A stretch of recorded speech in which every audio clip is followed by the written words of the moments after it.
Hello, and welcome to this week's Motor Trade Radio podcast. Powered by Motors and Cazoo, with Philip Nothard and Curtis Hutchinson, bringing you all the chatter that matters from across the franchised and independent dealer sectors.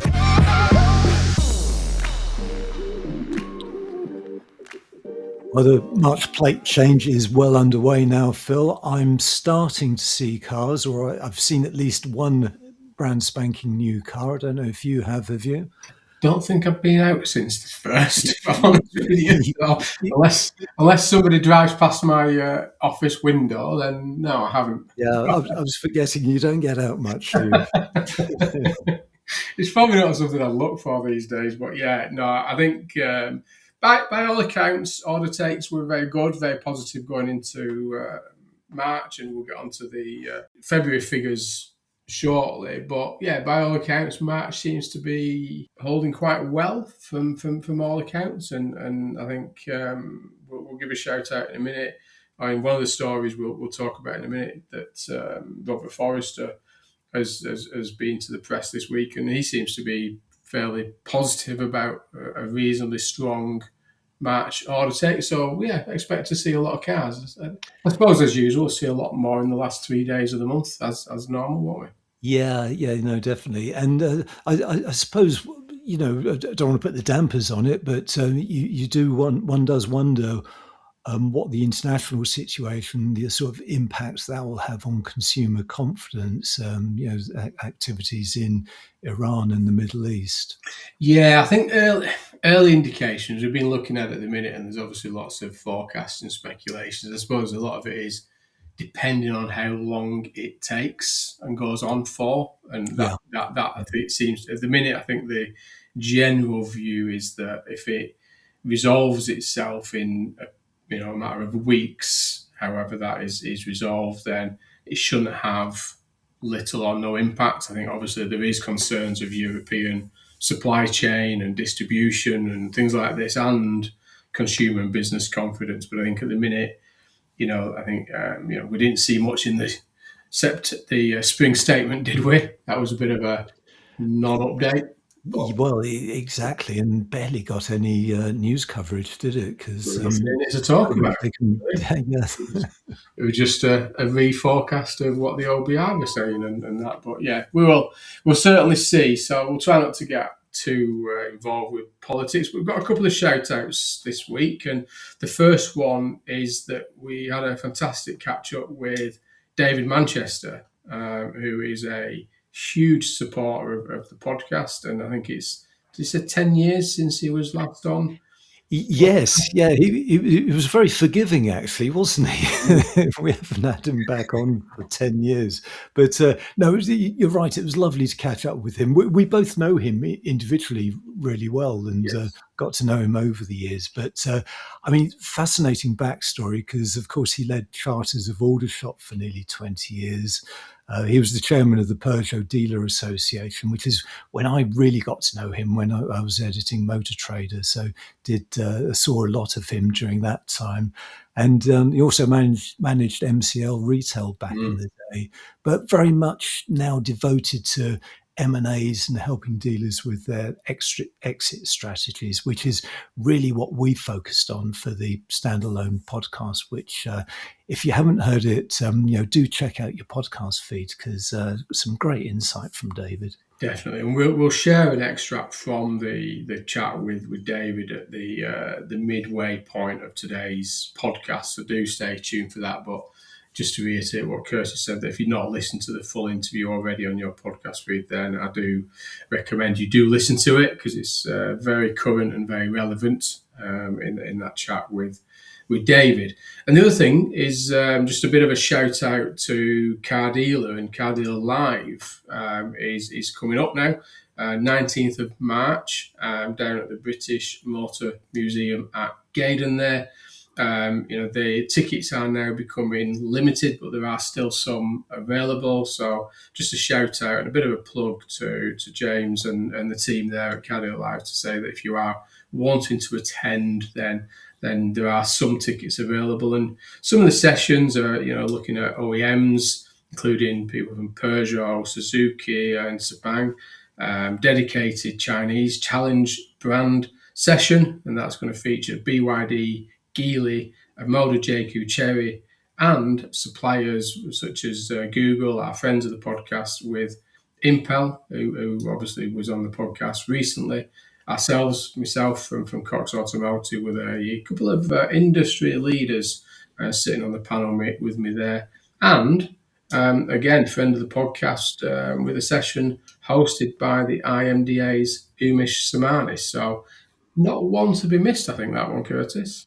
No, definitely not. So, as you say, 19th of March, and there is still some availability for tickets, as you mentioned, but you need to head over to the car dealer website to book those.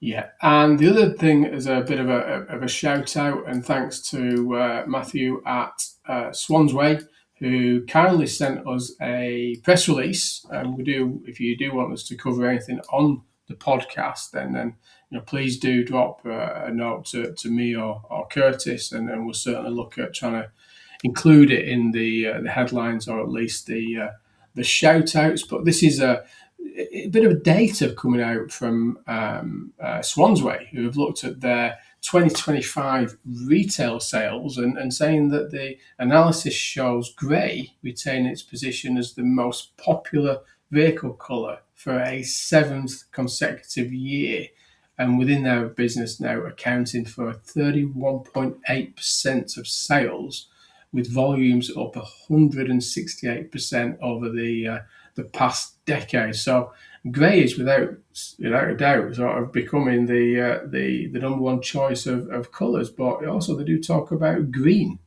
in surging that volume as well, Curtis. Yeah, you're right. So green recorded the strongest growth in 2025, with sales increasing by 94% year on year. That's huge. Yeah. More than double the national average growth of 46%. And it is interesting, this, isn't it? It's a good little insight, because we covered a story just a few weeks ago about black being the most popular colour, I think, for used cars, was it, in the UK, whoever was doing that particular research. But Swansway, very much grey is the colour. Yeah, I think black is down their next sort of third place, and white is behind black. So yeah, grey is the chosen colour. So yeah, thanks for sending that through from Matthew at Swansway there, and a shout out to the team there over at Swansway for doing that. You're listening to All the Chatter That Matters on the Motor Trade Radio podcast, powered by Motors and Cazoo. If you're a supplier and would like us to profile your business and reach our audience of dealer group bosses, managers and decision makers on one of our supplier special episodes, then get in touch with Curtis and Philip at motortraderadio@yahoo.com. Companies already featured in our supplier specials include Impel, Prospecting Dynamics, iVendi, ETT, Generational Tracker, and Jigcar. And you can find them all and many more on your podcast feed. And if you'd like us to profile your business, then just message us at motortraderadio@yahoo.com. You're listening to All the Chatter That Matters on the Motor Trade Radio podcast, powered by Motors and Cazoo. Well, plenty of headlines to look at this week, Phil, and they come from AM, Car Dealer, Motor Trade News, and The Car Expert. Starting with new car registrations increased 7% to enjoy their best February in over 20 years, while vans also enjoy a rise, albeit more modest. The FCA announces it is streamlining its redress scheme, so buyers get compensation in 2026. We'll know more later this month. Older used car prices continue to rise in February, according to latest research from Motors and Cazoo. Just Motor Group is sold to Employee Ownership Trust as car dealer looks to realise value. Vertu reports on strong trading in its latest interims, and hot on the heels of Mitsubishi, we have news of another car brand returning to the UK. I wonder who that could be. You're listening to all the chatter that matters on the Motor Trade Radio podcast, powered by Motors and Cazoo. As Curtis said there, we'll head over to car dealers that have covered the new car registrations coming out this week and saying that new car registrations enjoy the best February in 22 years. So talking about there being the highest volume month in February since 2004, but saying that the ZEV mandate fears do return. So as Curtis said there, February new car registrations were up 7.2%, the best since 2004. Private retail sales fueled growth. All fuel types, bar diesel, grew. But once again, SMMT calls for the ZEV mandate review. And when we get into the figures of that, you can see why, can't you? The obviously, the overall, yes, great, not the biggest of volume months, but sort of highlighting that challenge there as we head into this towards the end of this first quarter. Yeah, definitely. And it's worth looking at how the different sectors perform, because private registrations, they were actually up 17.6% to just shy of 30,000 units. And that looks quite encouraging, but you look at the market share of retail, it's only 39% for the month. Compared with 59% for fleet. So really following on from our analysis over quite a few months now, where the market is really being driven by those fleet sales. So fleet sales were up marginally by 1.8% to 52,500 units. And business was actually down 12.7% to 1,500 units. Yeah, and on the fuel sector is sort of the reason that Mike Hawes and the SMMT are calling for an immediate review of the ZEV mandate, as we face a 33% for car threshold this year in 2026, and in the month of February. Although we did see a volume rise for battery electric vehicles from 21,244 at the same period last year to 21,840 this year, which equated to a 2.8% increase. It actually lost market share, so down from 25.3% down to 24.2%. And that sort of plays in the year to date for January and February. Again, a market share fall from 22.77% in February for the year to date last year down to 21.98% this year. So not a huge shift in market share, but certainly not going in the direction that the government and the sector will need if we've got a chance of achieving that 33% ZEV mandate threshold for this year. So a few challenges playing in there. Yeah, definitely, and this is very much a sort of ongoing topic, and we will be seeing this every month now as sales of BEVs they are increasing, but they're not accelerating in a way that they need to hit that 33% ZEV mandate target. So a lot of movement there. No, and I think clearly, all eyes are now certainly on the month of March. As we've said each time on the podcast at this time of the year, March is the crucial month for both the manufacturers and the retailers. By all accounts, the March order take has been building. And if you look at the high level, it is still positive news. We are year to date up 4.8% compared to the same January, February months of last year. Best February on record since 2004. So positively, volume is going through the dealers. And in the car dealer report, they've done quite a neat analysis breaking down the manufacturers, looking at those rolling figures for January and February of this year, and a bit more of a breakdown of the top selling brands and models of vehicles for the month of February and year to date. So a great little bit of analysis there by Car Dealer. Yeah, definitely. And just looking at the top five best-selling models, because there's some interesting dynamics going on here, because the fifth best-selling vehicle in February was the JQ 7, selling 1,446 units. Number 4 was the Tesla Model 3. Number 3, the Mini Cooper. Number 2, the Kia Sportage. And the best-selling car in February was the Ford Puma at 3,220 units. But just to reflect on, February is not a massive month. Okay, we've seen this year-on-year improvement, but entry into the top 10 was based on just 1,222 units, which was the Hyundai Tucson in 10th place. So all eyes really now are focused on March.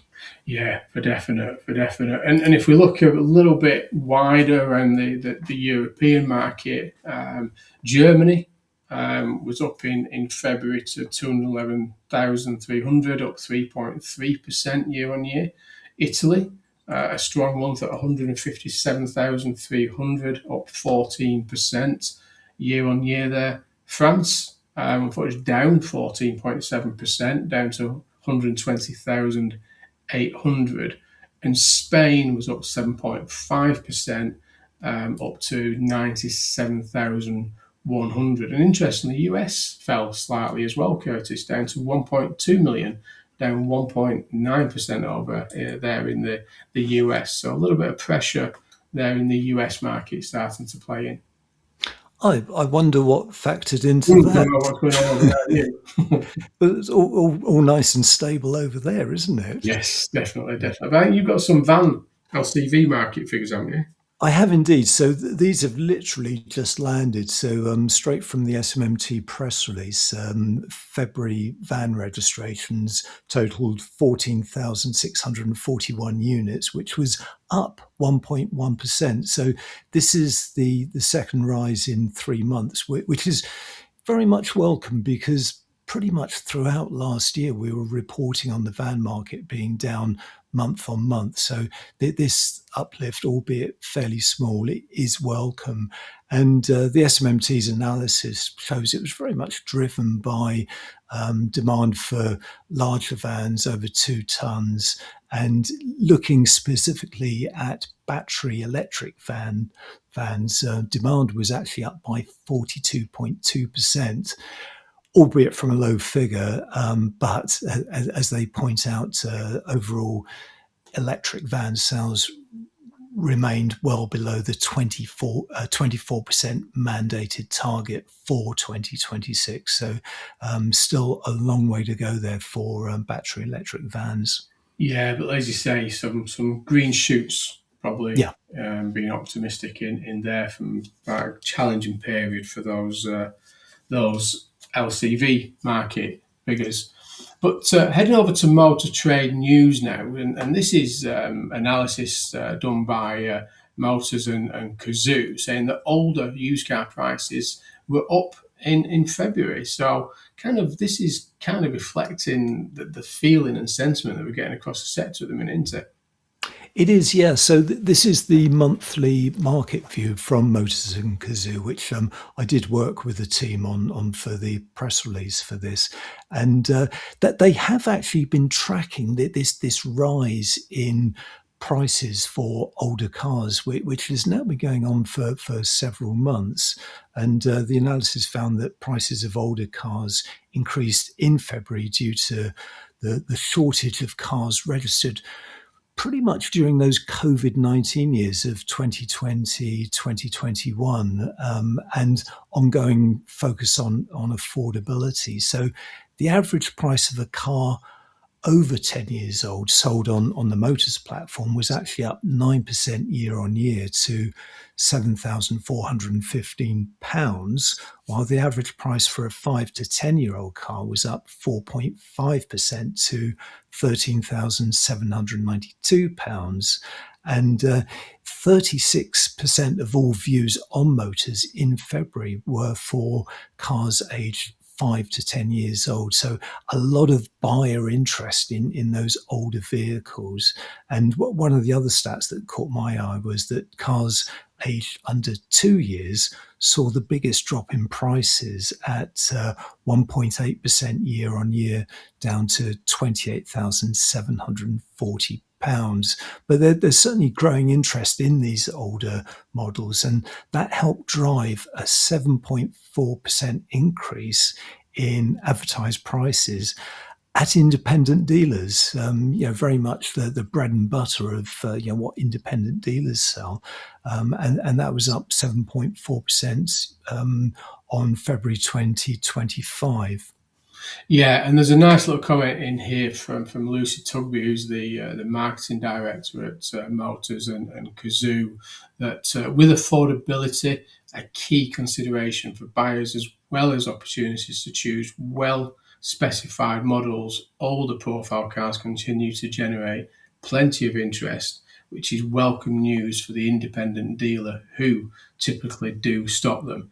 And the EV prices have been steadily dropping for 5 consecutive months, taking them increasingly affordable considerations for more used car buyers. So really, you're getting that tone all the time now, aren't you? That affordability, that cost of ownership from the market playing into the sector and the data. Yeah, very much so. And overall, a pretty stable month in terms of what dealers were stocking, prices, days to sell, and stability. Very much the watchword, as indeed it was over the course of January. So it'd be interesting to see how that pans out over the course of February, over the course of March.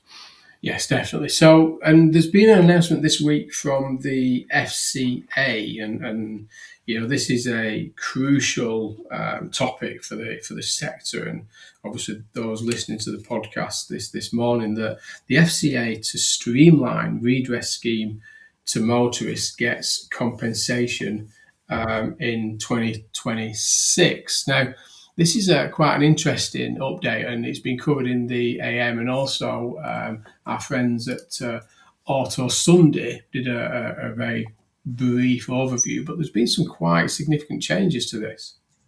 Yeah, we've learnt actually quite a lot more on the redress scheme, and I think importantly the FCA have actually clarified when we will know what the scheme is actually about, the fine details, because it said the final rules of the updated scheme will be published in late March. So we are literally just weeks away now, and will cover compensation arrangements for regulated motor finance agreements that were taken out between April 2007 and November 2024, where commission was paid by the lender to a broker.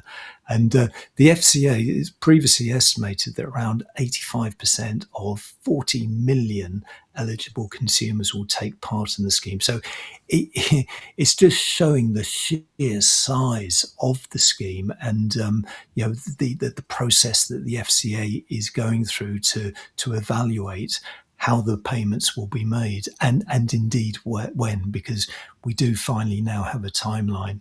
Yeah, exactly. And Auto Sunday, the details were issued on the 4th of March this week, with the FCA said that these issues will be to help streamline the claims, and it's to include people who complain before the scheme starts would no longer be asked if they wish to opt out. Instead, within 3 months of the end of the implementation period, their lender would tell them whether they are owed compensation and how much. Also, consumers receiving a redress offer would be able to accept it immediately, rather than waiting for a final determination, and that firms would not be required to write to the customers via recorded delivery. Can you believe that one, Curtis? Does that still exist?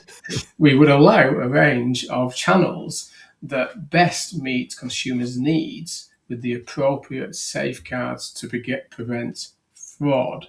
So those are sort of the three of the updates that they're trying to do. And the spokesperson from the FCA said that likely would to introduce an implementation period of 3 months with up to 5 months for older agreements, and that firms could choose to process claims under the scheme sooner. So giving a little bit of clarification there on what to expect and how soon they'll start to pay these claims out.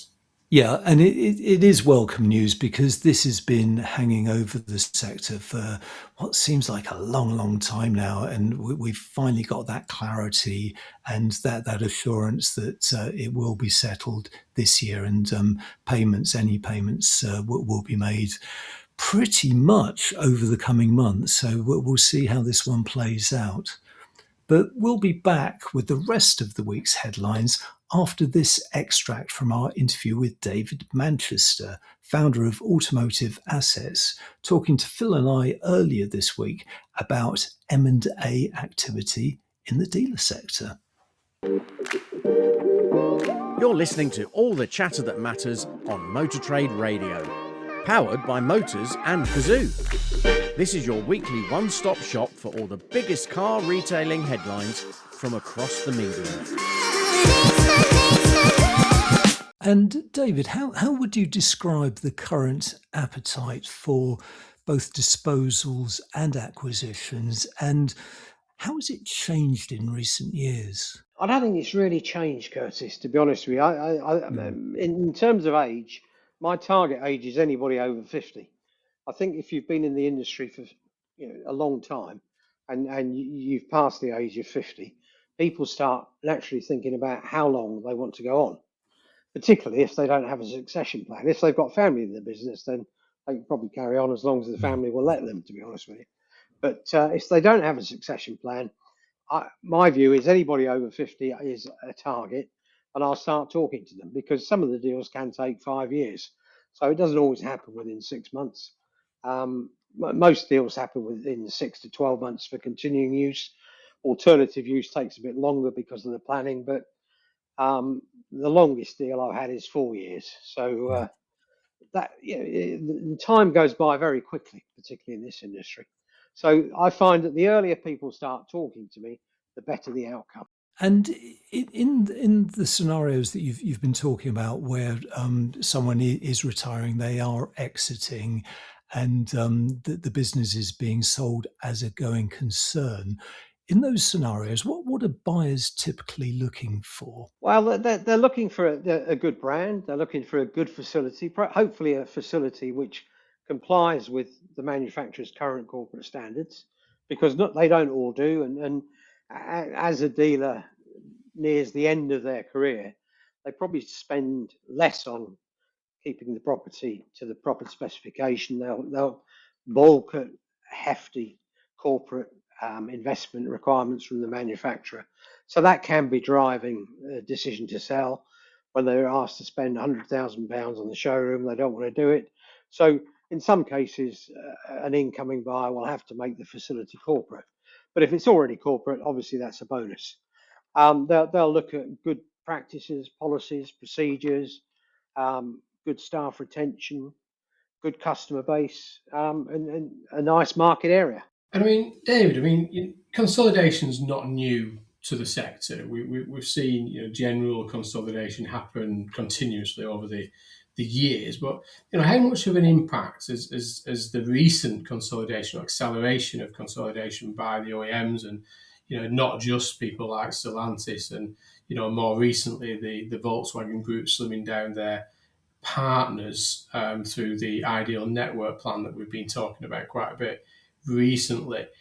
How is this, in terms of this impact on the owner drivers within the sector, how much of an impact is this sort of consolidation by the OEMs having on those parts of the business? Well, in terms of the owner drivers looking to sell, if they've got a reasonably desirable brand in a reasonable market, it will have no effect at all, because that's a desirable proposition. Because as with land, they don't make it like they used to, and there are less and less privately owned dealers, and when they're all gone, they're all gone. So there'll be limited options to expand once that's happened. It'll just be heavier consolidation with bigger groups acquiring smaller groups. I mean, it's a great catch up there with David and talking about how he operates. And it's interesting, isn't it, Curtis, when he was saying you're getting that 50-year-old onwards, and where they start to think about succession plans and what they're going to do with their business, or stories that we've covered in recent weeks with the restructuring from some of those OEMs that are going through realignment of their strategic partners and territory partnerships, etc., that is forcing some of these independent dealers, owner driver dealers, to make decisions early, possibly, than they wanted to do in the beginning. Yeah, and he does highlight, I mean, certainly in that extract, how long the process can take between making the decision and actually finding a buyer and exiting. So some great insight, and also incredibly topical, because over recent weeks we've been talking about how bigger groups like Thurlow Nunn and Granger Motor Group have been acquiring sites here and there. And within the context of succession planning and exit strategies, it makes perfect sense why these sites are becoming available to bigger groups, to regional groups. So some fascinating insight from David Manchester. And if you didn't catch the full interview, it is in your podcast feed. I do urge you to have a listen. And we'll share his details, his contact details, if you are interested in speaking to David about potentially looking about your opportunity to sell your business. Then we'll share those details on the newsletter on Monday morning, or you can reach out through the social media channels, particularly LinkedIn, to David, and I'm sure he will have a chat with you. But sticking with dealers and dealer ownership and selling, we'll head over to car dealing. And this was a subject that we didn't raise with David, but this is that Just Motor Group is sold to Employee Ownership Trust as car dealer looks to realise value. So this is the car dealer group is sold through the EOT, and says the Employee Ownership Trust. We've seen a few of them lately, and that follows the likes of Glyn Hopkins Group and Helensburgh Toyota Group as well. And this is, the experts say, model will help the business culture to be retained. So this seems to be happening a lot more lately, as we've just noted there, Curtis. Yeah, definitely. And I think that the fact that Glyn Hopkins Group did it, I mean, that's really put it on the radar within the sector, because Glyn Hopkins Group, obviously a sizable player. Just Motor Group, I mean, they're very much up your end of the country, Phil. They operate across Keighley, Harrogate, Preston and Blackburn, representing Citroën, Hyundai, Peugeot, Leapmotor and MG across, I think it's 5 sites. So this is the latest move, and it was actually initially reported by Insider Media, who reported that 2 members of the management team, Russell Allison and Kevin Tyrrell, have retained a shareholding in the company as part of the agreement, while director Max Croft departs fully. But the sale to the Employee Ownership Trust was supported by Castle Square Corporation Finance team, who said, "We're delighted to have worked towards a successful exit strategy for Max and partial exit for Russell and Kevin," going on to say, "It's excellent to see that the culture of Just Motor Group will be retained with a clear focus on providing quality service through true experts in the field." And I think that's probably the key to it, isn't it? To retaining that culture that's been built up, because very much a sort of well-respected, family-run business serving those local communities. No, it's great, and as you say, we talk about Clint Hopkins and others there that keeping those employees, they get control of that business. It's a safe way of controlling it through the trust there. But as you say, the main thing is you keep them employees, you keep that trust within the that culture, as you say, within the business, and it kind of continue as normal, but under a slightly different ownership model as the founder decides that they want to exit in whatever form that is. So, no, I think it's a great opportunity there and a great business for that to happen. And I don't think this will be the last we see of this as trying to protect themselves from maybe some of the bigger, larger acquisitions that we've obviously talked about quite a lot on the podcast, which, talking about that, we'll stick with car dealer and friend of the podcast, Vertu Motors, with Robert Forrester, has given a brief trading update this week, and that the new car market remains challenged by Z mandate as used sales grow, saying that the latest update shows that a strong trading listed dealer group, that Vertu states that the new car market remains challenging, obviously due to the mandate, as we've just mentioned there. But the group revenues rose 3.3% overall, or 2.2% on a like-for-like basis, and that Vertu said it expects adjusted PBT for full year 2026 to be in line with market expectations. But it's quite a detailed piece here in Car Dealer and what Robert and the team at Vertu have gone to market with an update on. Yeah, very much so. So this covers the 5-month period up to the end of January 2026. And Vertu, which operates 188 sites across the UK, said the market for new vehicles remains challenging, with manufacturers and retailers continuing to grapple with the impact of EV sales targets by the government. A common theme now that we're hearing from Vertu Motors and indeed many other dealer groups about hitting those ZEV mandate targets.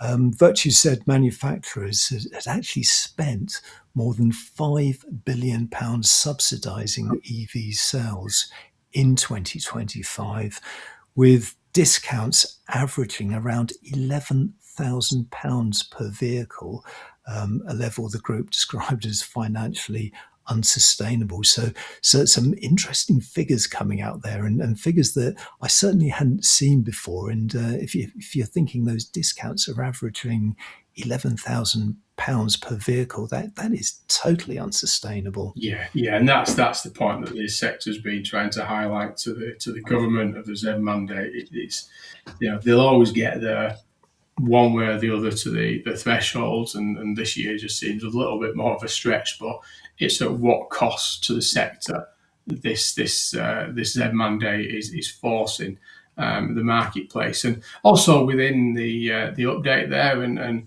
Robert, I think he mentioned it when we were on the podcast with him last time, that he's off to China. So he's taking him and a couple of his leadership team are off to China to go and visit some of the manufacturers over there and understand a little bit more about that Chinese manufacturer culture.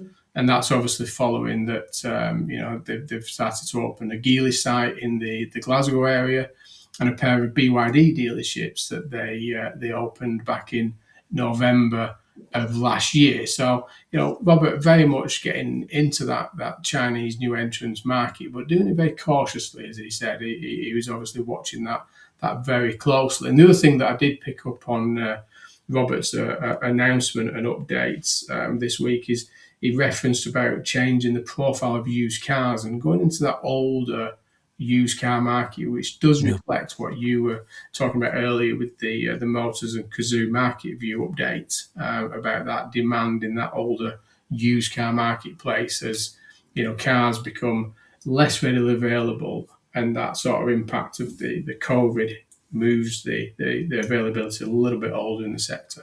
Yeah, because he also shed some light on used car performance with performance pretty solid actually, with like-for-like used retail volumes rising 2.8% over that 5-month period, and overall used car sales increased 3.6%, although margins were slightly lower. So some pretty solid performance there from the used car side of the Vertu business. Definitely. Well done to the team, and safe travels as well in a week's time. And just finally this week, and as Curtis alluded to at the start, we have a return to the UK on the back of Mitsubishi's announcement recently, but we've got more coming. We've got some more names for the list, haven't we? That list that keeps getting longer and longer. So we're heading over to the car expert for this story, and the headline there is General Motors has officially returned to the UK new car market, although not with a full lineup of brands.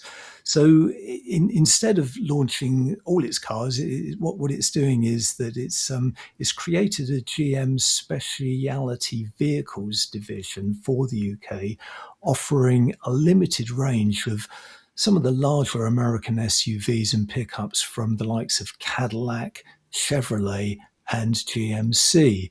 And this is all through an authorized channel.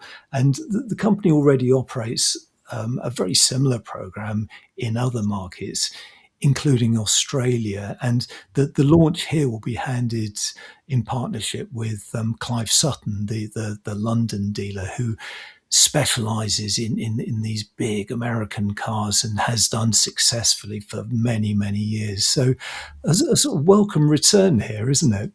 There is, yeah, and the report indicates that the GM models are going to be available. The initial lineup covers, as I say, the 3 brands and 10 models. So it's going to be the Cadillac with the Escalade ESV, and the Escalade V. And anybody that's been to the US will understand the size and scale of these things over there. The GMC will be bringing the Toucan Denali, if I've pronounced that right. The Sierra, that takes me back to the 4 days, the Sierra 1500 Denali. That's interesting, isn't it? A GMC Sierra. Yeah, Sierra. And Sierra 1500 AT4. And then Chevrolet will be bringing the Teu, the Suburban, and the Silverado as well. So yeah, I think expect to see some of those beasts on the road as well in coming years as Clive Sutton brings those vehicles. But again, as you say there, Curtis, some more to add to the list of UK market representation in addition to the 75 we have already. Yeah, definitely. And I couldn't help but notice that all vehicles that they'll be supplied directly by GM with full UK homologation.